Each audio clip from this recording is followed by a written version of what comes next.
Hi, everybody. Thanks for coming out. This is Flyleaf Books for your local independent bookstore. I see lots of familiar faces, so thank you for coming out for your book purchases and your attendance. They help us have these events, so thank you. Tonight we have the honor of hearing Ben Fountain present Rasputin Swims the Potomac with Daniel Wallace. Ben Fountain's work has received the National Book Critics Circle Award for Fiction, the Penn Hemingway Award, the Los Angeles Book Prize for Fiction, and a Whiting Writers Award. It's also been a finalist for the National Book Award and a runner-up for the Dayton Literary Peace Prize. He lives in North Carolina. Daniel Wallace is the author of 6 novels, a memoir, a short story collection, and a coloring book. He directs the creative writing program at UNC Chapel Hill. Hope you enjoy the event. We have Rasputin Swims the Potomac up front, as well as a couple older titles, and then some of Daniel's stuff as well. So grab a copy if you haven't yet. But turn it over to these two. All right. Thank you. Do you have, Alex, do you have a couple of copies of Daniel's Beneath the Moon and the Long Dead Stars? I believe we do. I'll double check on that. Would you save those for me? Yeah, absolutely. Thank you. And do you have all of Ben's books? Please put one of each away from me. Thank you. We really didn't plan that. Now, I read Daniel's Beneath the Moon and Long Dead Stars a few months ago, and it is perfect. It is just a perfect book. The stories are anywhere from 2 to 7, maybe 8 pages long, and it's just a gorgeous book in every way. And so I want to buy a couple of copies to have you sign, and I'll give them to friends and family. And but if you're looking for a book to give as a gift, get Beneath the Moon and the Long Dead Stars, which, by the way, is one of the great titles. Thank you. And while you're at it, pick up this little book, which we're here to talk about. First of all, welcome home. Most of you probably know this, but Ben was born here, went to school here. This is his town. We just live in it. To treat him accordingly.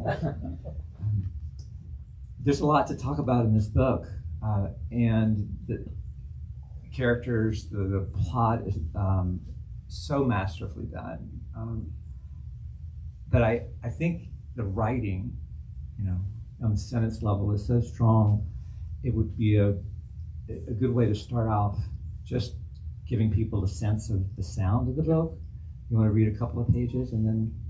Yeah, I think in reading less is more, and so I'll read no more than 3 or 4 minutes, and I'll read from an early chapter, but just to set the stage, this book takes place in the very near future, in the here and now in America, and the sitting president is in his 2nd term, and he wants to run for a 3rd term, and the Supreme Court has just cleared him to run for a 3rd term. They have found a way around the 22nd Amendment. And believe me, they will, if they have reason to. And so, the president has had his first campaign rally after the Supreme Court decision. So he's running, and in the middle of that rally, there was an outbreak of this new thing popping up in the country called the weeping sickness. It's where people spontaneously break down weeping, and it seems to be contagious. And so the people around them start weeping. And then one of the side effects is the people around them, if they aren't weeping, they start beating on the weepers. And it's some kind of mass psychological contagion. And so there's the weeping sickness going on. Anyway, one of the main characters is a black gentleman of comfortable age in his mid-60s. His name is Clarence Thomas Jr. And he has no relation to the Supreme Court justice. And in fact, the Supreme Court justice's judicial philosophy, judicial record is anathema to him. But he just happens to share, a name with like his worst enemy, in his private life. Anyway, so his name is Clarence Thomas Jr. He had a career as a professor of poli-sci and government at a community college in Dallas. Now he's writing for an online newspaper called the Dallas Daily. And he was at the campaign rally where the president spoke and the weeping sickness broke out. Now, in this book, it's clear that the president in the book, the inspiration for him is that great American Donald J. Trump. And halfway through the second draft of writing this book, I realized I was really tired of looking at that name. And I didn't want to put some silly name like Grump or, Stump or Chump. And so I thought, why not redact it? And so, the Epstein files were really going hot and heavy at the time. And so all these games were being played with redactions. And I thought, let's just take his name away from it. And so there's... It kind of looks like this. And it's not for legal reasons, and we can talk about that if you want to. But, just why I think the redaction works. It just felt right. And then later I came up with rationalizations for it. So this is Clarence. He's back home. He lives in a suburb of Dallas called Farmers Branch. And so he's been to the rally where the weeping sickness broke out. And so he's having breakfast. Clarence's theme is trending metaphysical this morning. Dams crumbling, weirs and dikes giving way, the great inland sea bottled up in the country's back brain is loosed and flooding all over the place. Mass incontinence of the tear ducts. Millions of pounds of per square inch pressure have finally bested all the tired old infrastructure that limited truth to the occasional squirt or tinkle. Orderly little outflows whereby nothing and no one was greatly disturbed. But even the stoutest materials break down over time. People know what they know even when they don't want to know it, and he'd be happy to put a name to it for them. Perhaps large numbers of Americans really do care about their souls, as distinct from the outward-looking, if not to say empathetic, function of owning up to 4 centuries of riot and ravage. Grief, he would call it, historical grief. You might ask how long before the grief gets to its rage stage, except the rage has been with us all along. At the moment, he's sitting in a front corner booth at Eartha's Diner, demolishing the number 3 breakfast special and studying video on his phone. The number 3 is his coming home treat to himself. 2 scrambled eggs, bacon, scratched biscuits with gravy, side of grits, and a bottomless cup of coffee. 5 days on the road covering the nervous breakdown of America. Now he's back in Farmers Branch, supposedly taking it easy, except he isn't. Act 3 of his working life has become all-consuming, which might be a problem if he had anything else going on. Early retirement, parents gone, COVID widower, no kids. Family is 3 sisters who worry about him living alone, and a slew of nieces and nephews who, now that they're grown, think he's actually pretty cool. A faculty colleague once said he looked like Trotsky, a black Trotsky, presumably, and that was okay.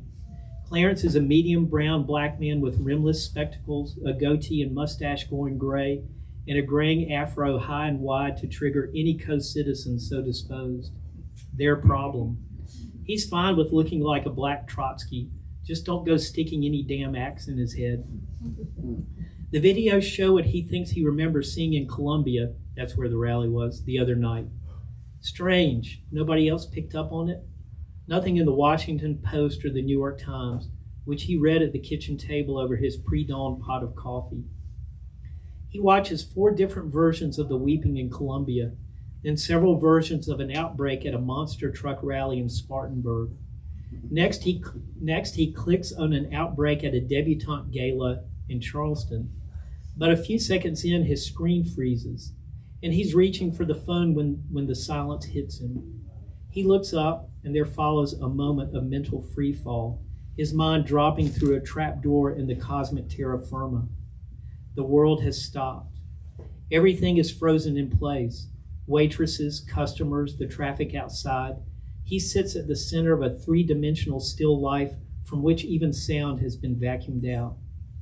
There's an oh shit moment of thinking he's having a stroke, or maybe he just this second had a massive heart attack and died, except he can feel his racing heart inside his chest, air moving in and out of his lungs, and oddly, a gratifying lack of alarm, no urge or impulse to fight it.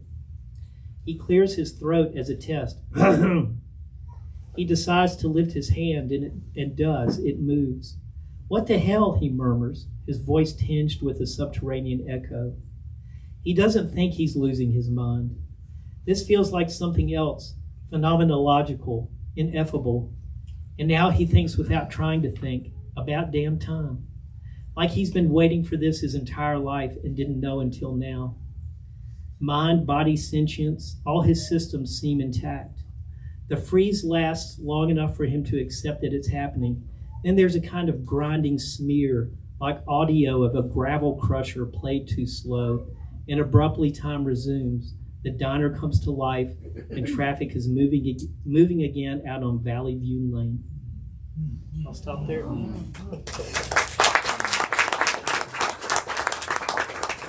Clarence is a remarkable character. Can you hear me clearly? Okay.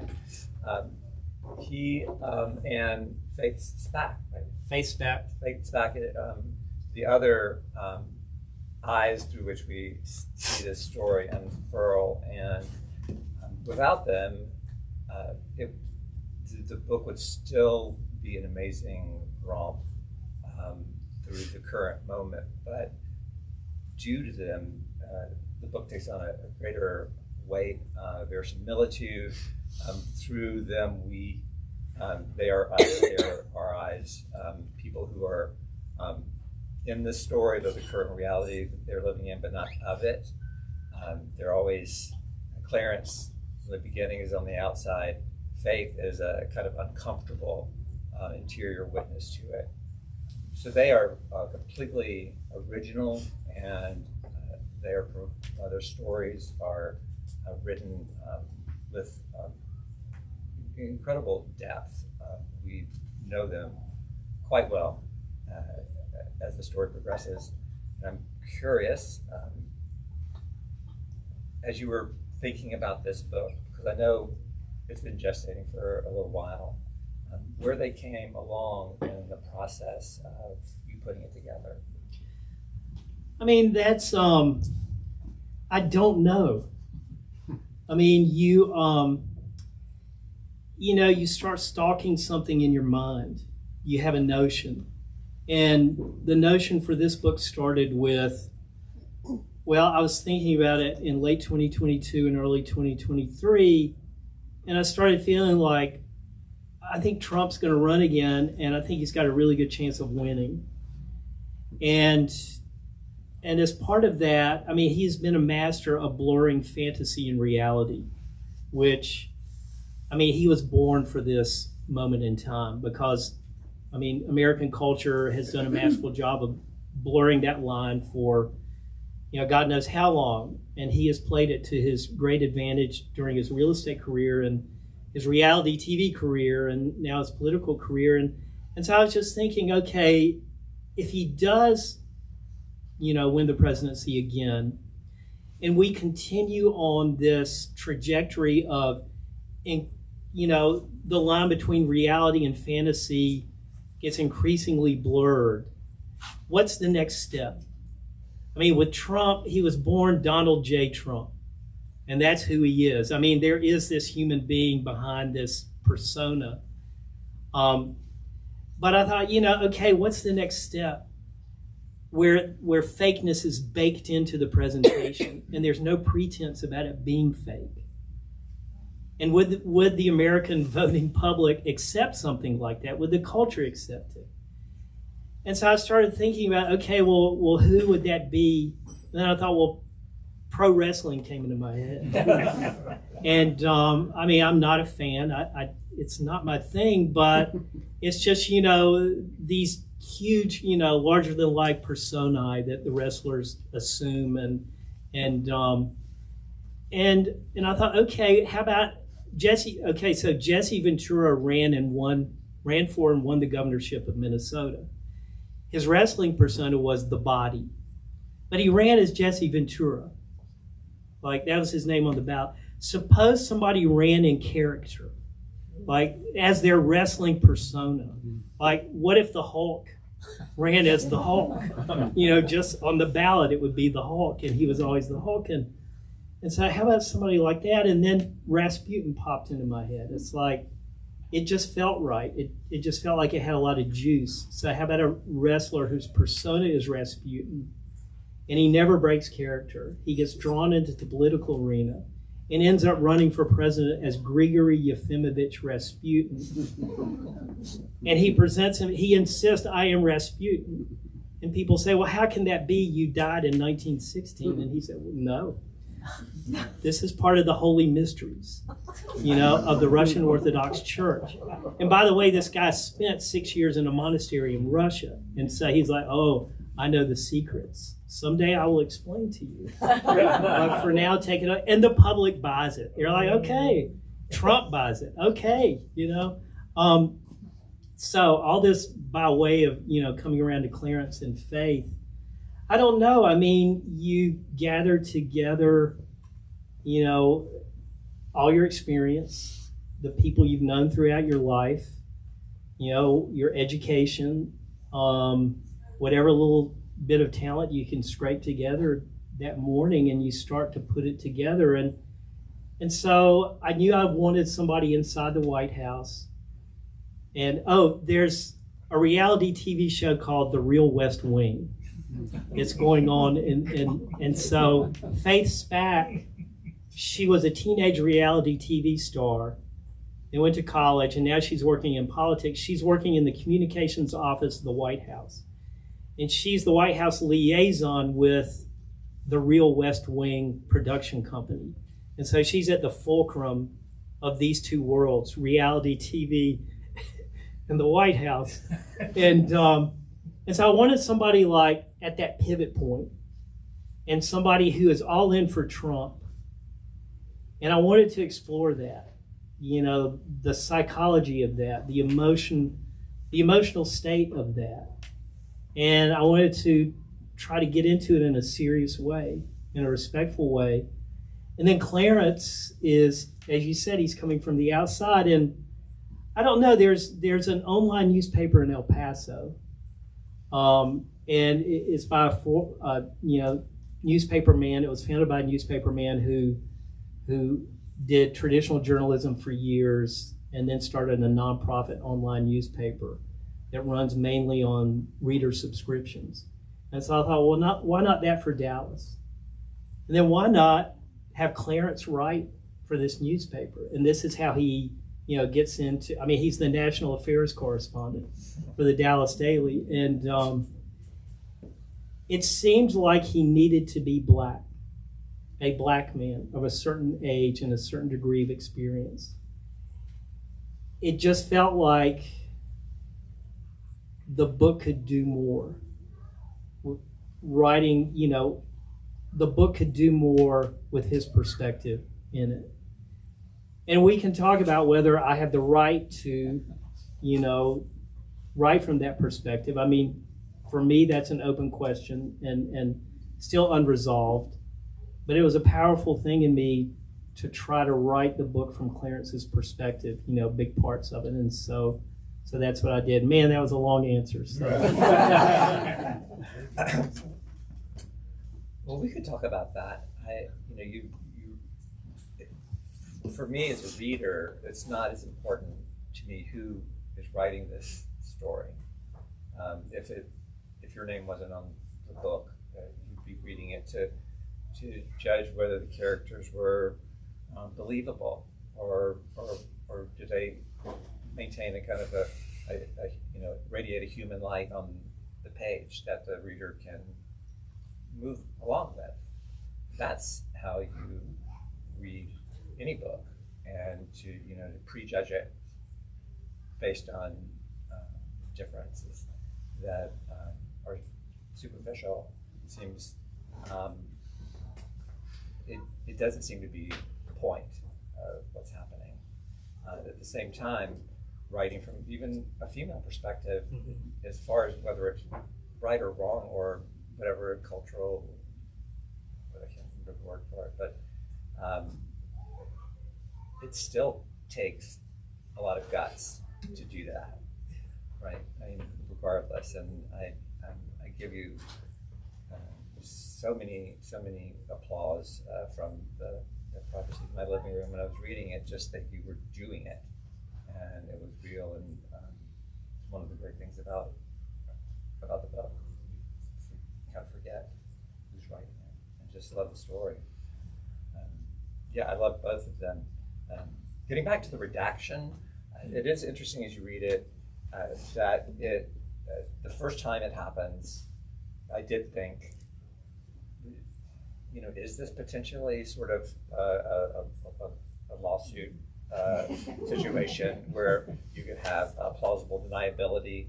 No, it's not about him. His name's not even mentioned in the book. But as it progresses, you look forward to it. You really do look forward to the redactions. And in part, I think what Ben's experience in writing it, which is that you start to seeing that name over and over and over again, and you actually having to type that name. What did it do to this man? I mean, can you type a redaction? Is there some shortcut on your keyboard where you can you had to go through and, did they have to go through and redact all of them? Oh, I made them do it, Yeah. the publisher. Yeah. So they had to go through, they did it right. The name is not mentioned, but the closest thing to it, and this is like a sidebar, one of my favorite words is in this book, and it's the word tump, T-U-M-P, and not everybody knows that word. But it means to knock something over. I don't know. Do y'all know that? Do you know that word? Yeah. Do you know that word? Who knows that word? But I think you would say, people. Would you say tump over was a double sort of meaning, or would you just say tump? We could do both. Yeah. You say tump over. I tump the glass over. I think you'd tump over. Yeah. Yeah, tump over canoe. Yeah. So thank you. Well, you're welcome, David. Yeah. I appreciate that.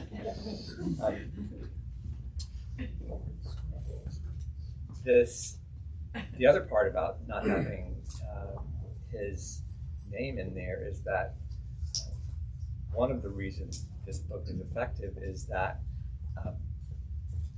the current political moment, or the reality of the political world we now live in, is the curtains are thrown back, and that in the past it's been possible to believe that politics was something that happened elsewhere in the background, and that it, for so many of us, it didn't, in a day-to-day way, didn't affect us.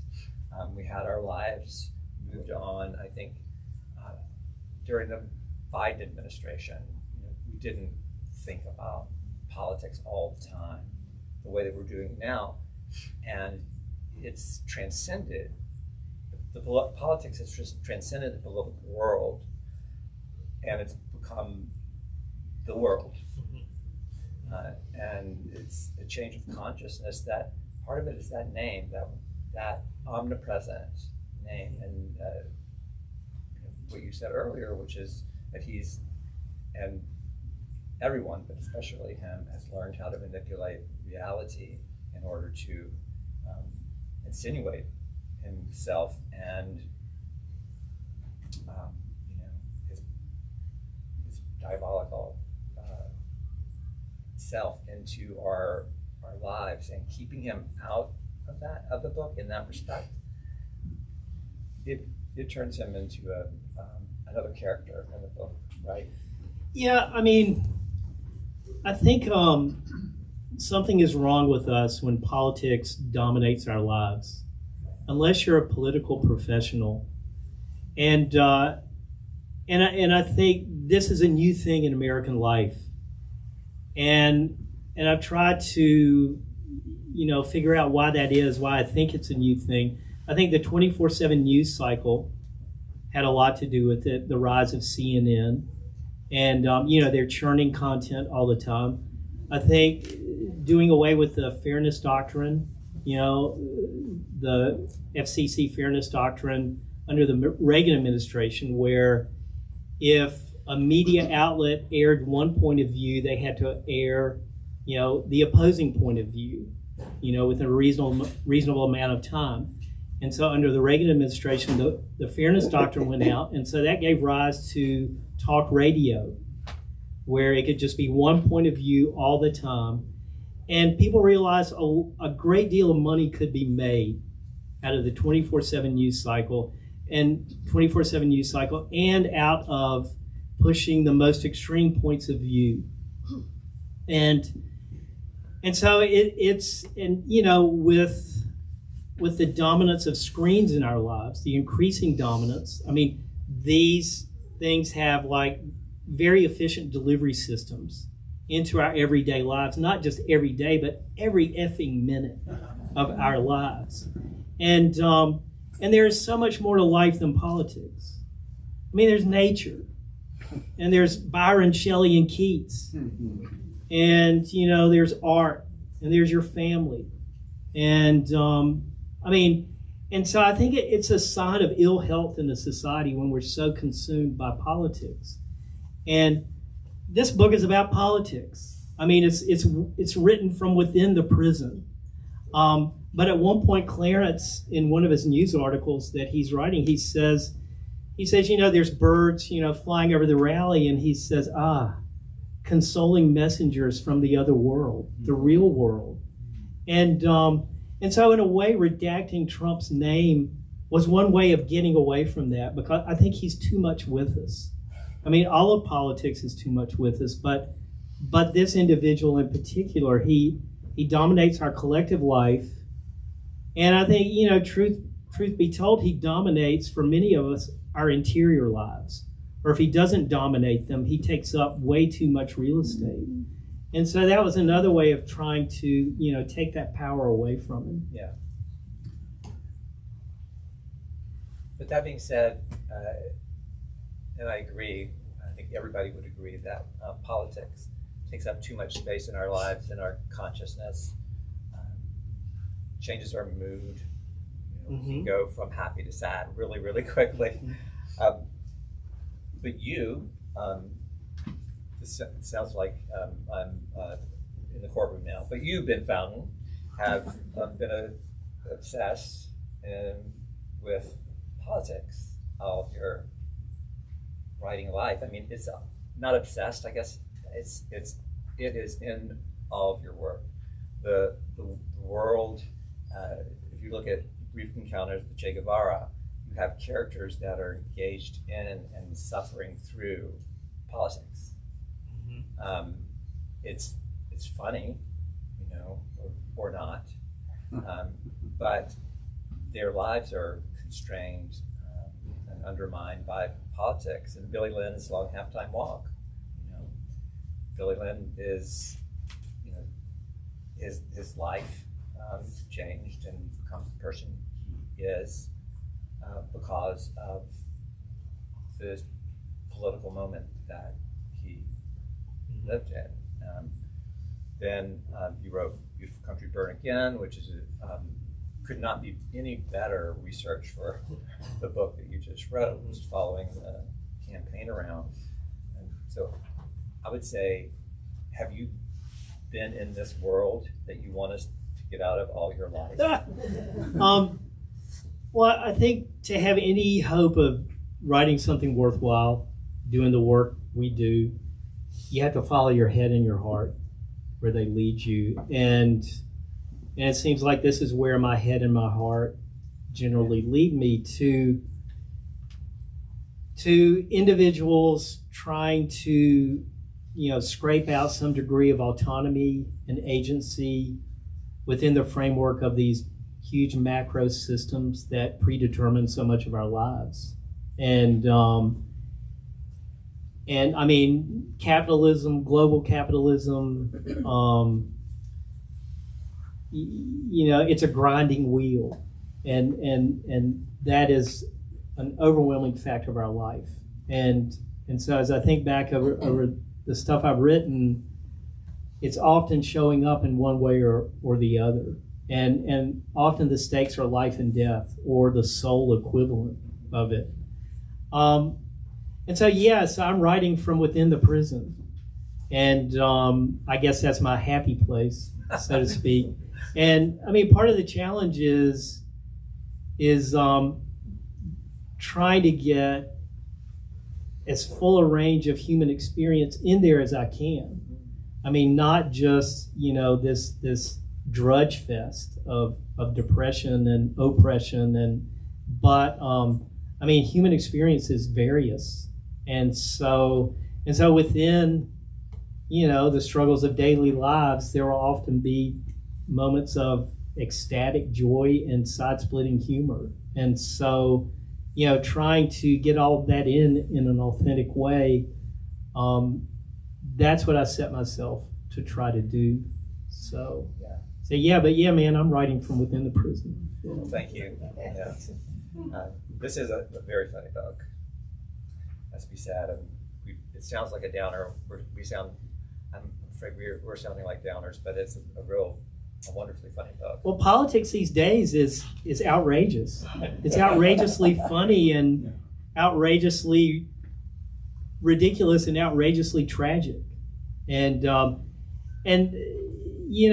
mean, the publisher is marketing this as satire, and I'm like, okay, fine. I mean, to me, it's straight up realism, American realism. But I've been thinking about satire, and so you've got tragedy on one end, you've got comedy at the other end of the spectrum. Maybe satire is toggling between the two, tragedy and comedy, and I took Daniel Mendelssohn's course on the Iliad through the New York Review of Books seminars a year or so ago, and he made a comment. He said, well, tragedy is when the characters realize their mistakes too late. Comedy is when they realize their mistakes in time to correct. And maybe satire is walking that line in between the two, where it's still an open question. Are we going to realize the mistake in time, or is it going to be too late? And so we're straddling that line. And so I think I'm allowed to be funny and serious at the same time. In any case, I take the right. So. Satire, to me, in very the simplest terms, is just exaggeration, taking something that exists and making it absurd. Whereas in this book, as absurd as it is, it's not an exaggeration. I mean, you have Rasputin, a wrestler, running for president, doing really well. We have wrestling on the White House lawn coming up, right? On June 14th, folks. Sunday, June 14th. So it's really not an exaggeration. I too was going to object to that marketing push, and I understand why they did it. I was looking around for a quote that I remembered reading a long time ago by somebody. I'm assuming that you read a lot, Philip Roth. Have you not read him? I am no. Oh, wow. I am sorely deficient. That is a gap in my formation, Philip Roth. One of many gaps. Well, here's a quote, and we can just we can assume that this is us reading it. You can't write good satirical fiction in America because reality will quickly outdo anything you might invent. That's why this is not that. I mean, this is not satire. That is stuff that you take for granted in this book, I think, and as it should. This is it's a fool's errand, I think, to try to use satire as the cudgel. This is this is realism, as you said. Yeah, that's the way I look at it. And the reality, the material satirizes itself. I mean, our Professor Stumpf is here, Tom Stumpf, who taught me the literature of the Age of Reason, and we studied Jonathan Swift's A Modest Proposal in that class, and that's the classic, exemplar of satire. It's like, well, to alleviate famine in Ireland, eat the babies. And obviously that's an exaggeration. I don't think, let's hope so. I mean, but in this book, everything in this book that human beings are doing could conceivably happen. Yeah. Now, there are some things that are uncanny, like the weeping sickness. There's red lightning in the sky. There are these freeze-up episodes among a couple of the characters where they're messing around with their cell phone. The cell phone freezes up, and then reality around them freezes up for a minute or two. And so these are things, my editor was saying, well, what's going on here? And my answer was, I don't know. It's something uncanny, but it just feels like, I'm trying to crystallize what's in the air, what's going on in the moment. As far as weeping sickness, I think there's a lot of fear, anxiety, and sadness in the country. And it comes from multiple sources. But in one way it gets manifested is anger. Anger is a secondary emotion. It comes from fear, anxiety, frustration, disappointment. And so to me it seems like, well, yeah, okay, people start weeping. They don't know why they're weeping, but they're weeping. And it's contagious. And to me it seemed like a reasonable way to try to crystallize what's in the air out there. So, So who are your mentors as writers in this vein, in the world that you're working with? Well, I name check them in the book, and in most of my books, you're going to find reading lists. That the characters are, it's what they read that was formative to them, what they're reading now, what they're suggesting to other people to read. It's my sneaky way of pedagogy. Terry Southern shows up in the book. He's dead, but he shows up in the book. Clarence gets bonked on the head, and he's in a coma for a few days. And while he's in the in-between, he and Terry Southern spend some time together. And Terry Southern was one of the great, dare I say, satirists, of American literature. Kurt Vonnegut gets name-checked. A professor at SUNY Binghamton writes an op-ed telling everyone, go off social media for a week and use that time to read Slaughterhouse-Five. Let's see, a few other people are name-checked, but those are two presences that were very much on my mind when I was writing the book. Yeah, that's the funniest and most enjoyable, what is it called? Coma-induced fantasy with Terry Southern, and this vision of the afterlife, where it's not the Elysian Fields. People are still suffering. Oh, it's better. Yeah. No, well, yeah, the people who deserve it are suffering. Right. But yeah, and at one point they end up in this forest structure, and there's stacks of books everywhere, stacks of books. And Clarence says, wow, there's a lot of books here. And Terry Southern says, yeah, Borges was right. Heaven really is kind of a library. And you have all the time to read.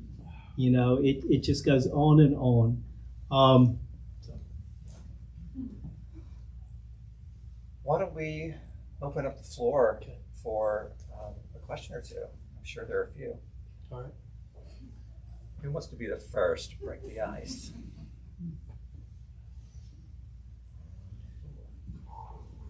I'm a recovering lawyer. I went to law school here at Chapel Hill. But in every of your books, this disclaimer, this is a work of fiction.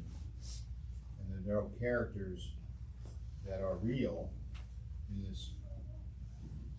in the process of editing the book and the review of the book,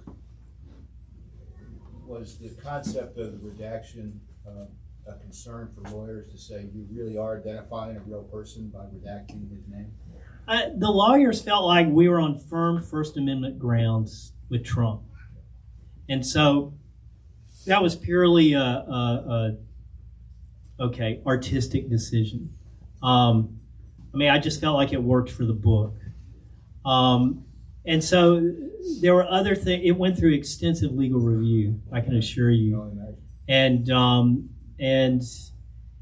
revisions came about because of that.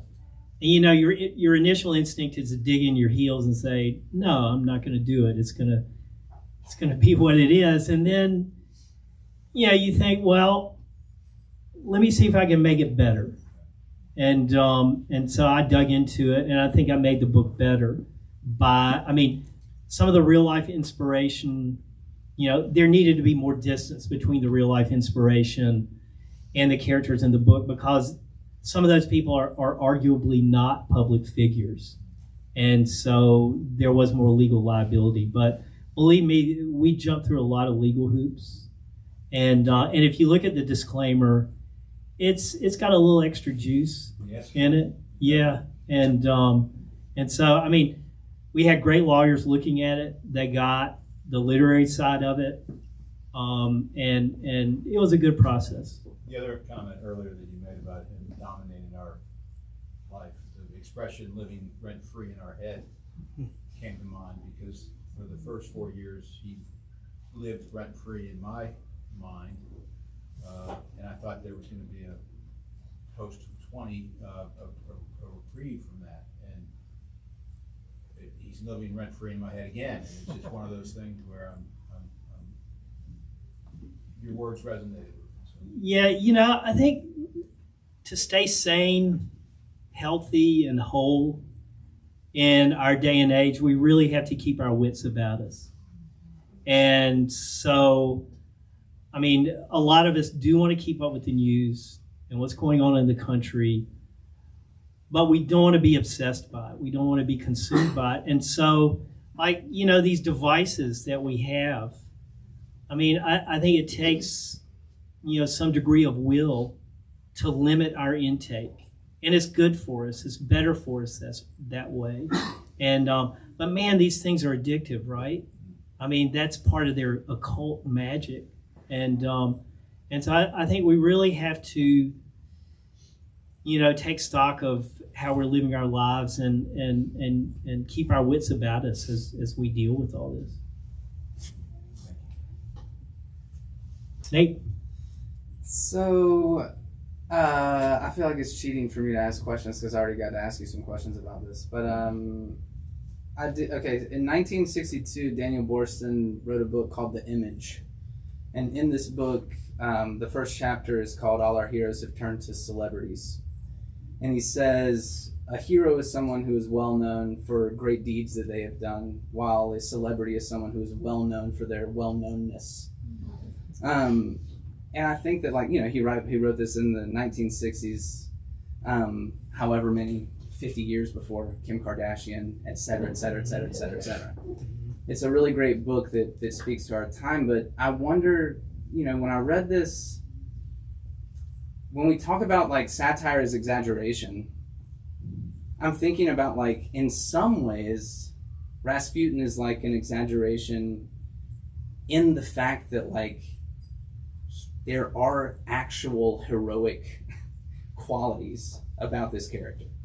And the idea of him being patently fake, like a wrestler, the fakeness, everyone knows the fakeness. Sure, but there are some things that raise some questions in there that maybe this is the real deal. Whereas with Donald Trump, that's not the case. This is someone who is cannot do great things, right? This is a celebrity par excellence versus a character. I don't really know where this question's going, but I'm wondering that is there,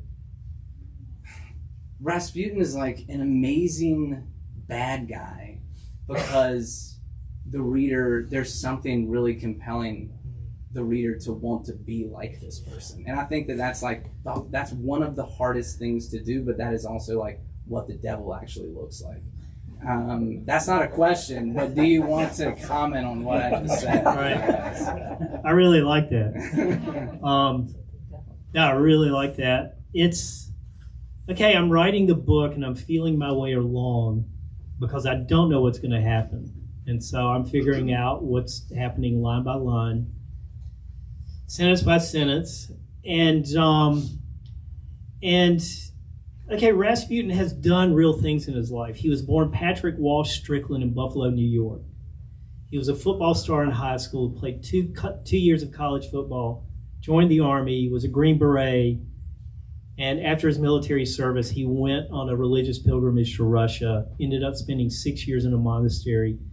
Next time he shows up on our radar, he's a pro wrestler whose persona is Rasputin. He speaks fluent Russian and has a great deal of knowledge and seeming devotion to the Russian Orthodox Church. In addition, he has great big muscles, and he is a very strong person, and he does have this animal magnetism, well, just say magnetism about him. I mean, he is a leading member of the Charisma Club. I mean, Donald Trump has a lot of charisma, Sure. but Rasputin, it's almost like he's the super Trump. I mean, he's got all the delirious and effective fakeness of Trump, and yet he's got all this real stuff going for him too. And so where is it leading us? And I mean, and that was the initial question of the book. What's the next step? Is it this combination of baked in fakeness plus, unsettling degrees of uncanny powers? And I mean, he does seem to have these mystical healing powers, as Rasputin, the original Rasputin, did. And he has these wonderful powers of attention. When he's focused on you, you feel like you're the only person in the world. And he seems well read. I mean, he knows a lot of theology, especially of the Russian Orthodox Church. He has an entire philosophy worked out, political philosophy. And so in a way, he's the super Trump. And if you think about that, that's a pretty scary proposition. I mean, the super Trump. And so part of Clarence Thomas's mission, self-stated in the book, is, who is this guy? What is going on with this guy? And that's his mission in the book. I mean, he tells his nephew, all right, I got to figure out who this guy is. Because a lot seems to be riding on it. So, yeah, I agree with all that.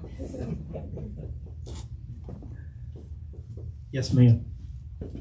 So coming out this, as I haven't had a chance to read the book, but this character Faith that you mentioned, this is really interesting to me. So she's supposed to be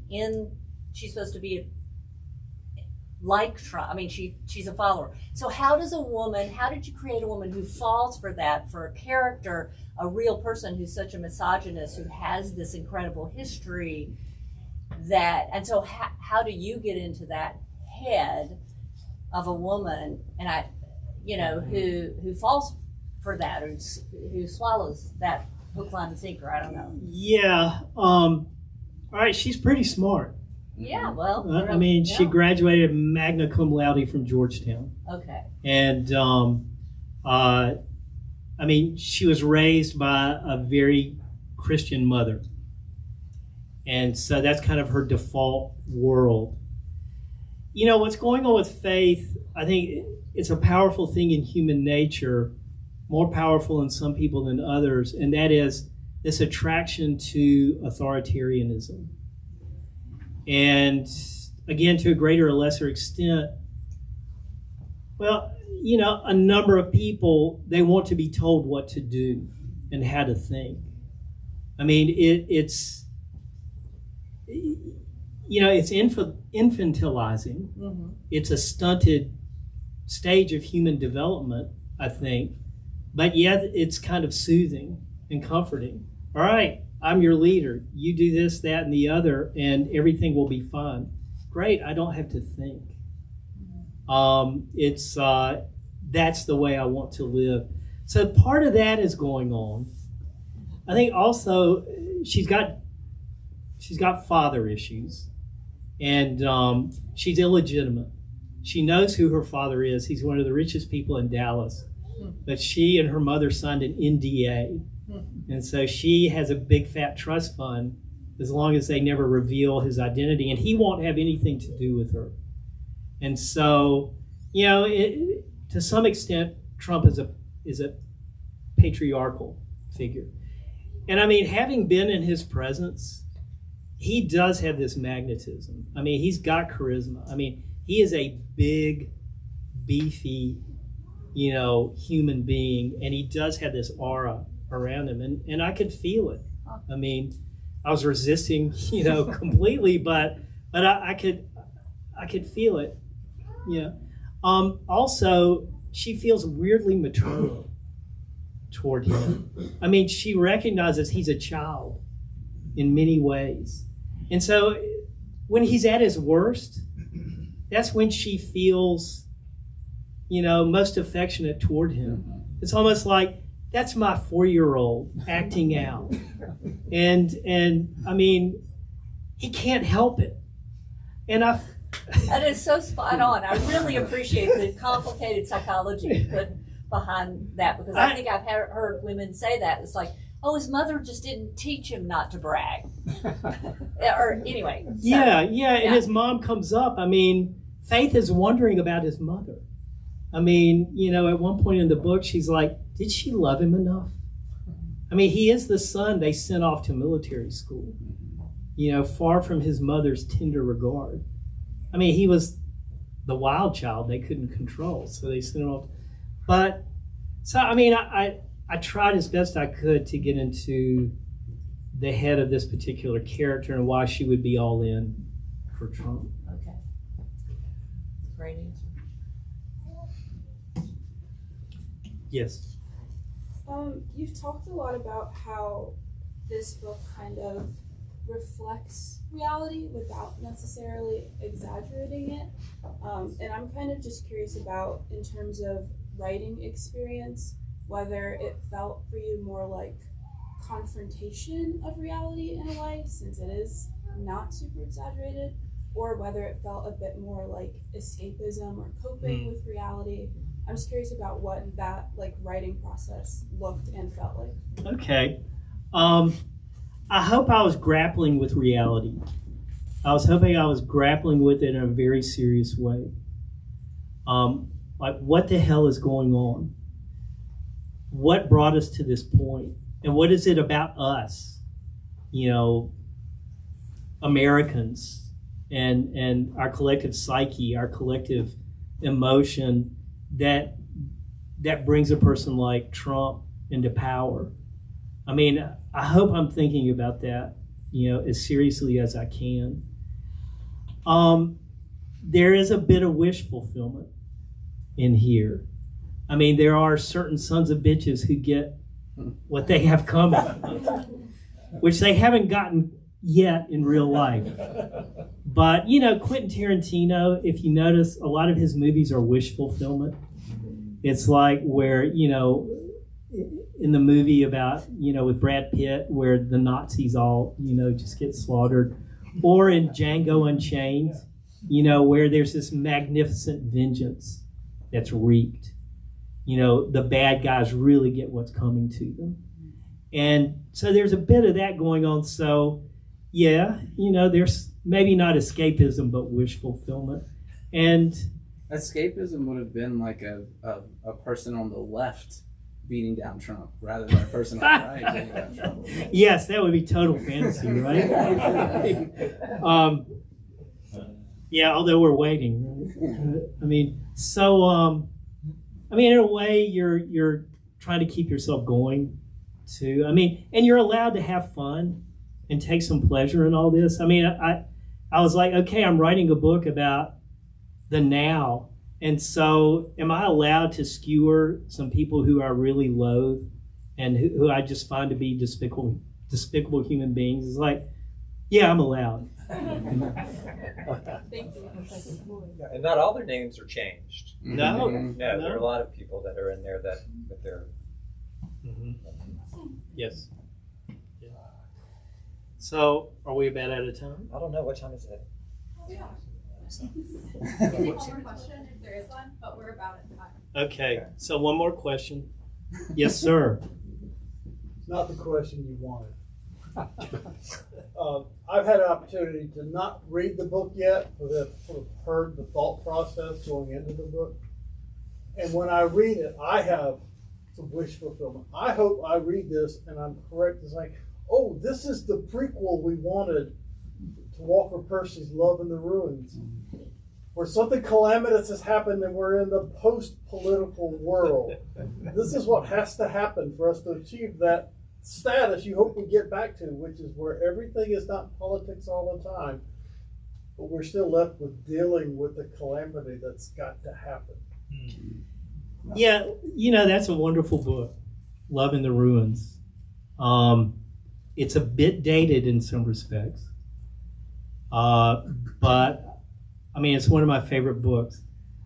I haven't thought about Rasputin at all in light of Love in the Ruins, but I really appreciate looking at it that way. Unfortunately, all of us sitting here have to go through that calamity before we get through to the other side. And so, I don't know, fasten your seatbelts. But thank you all for coming out tonight.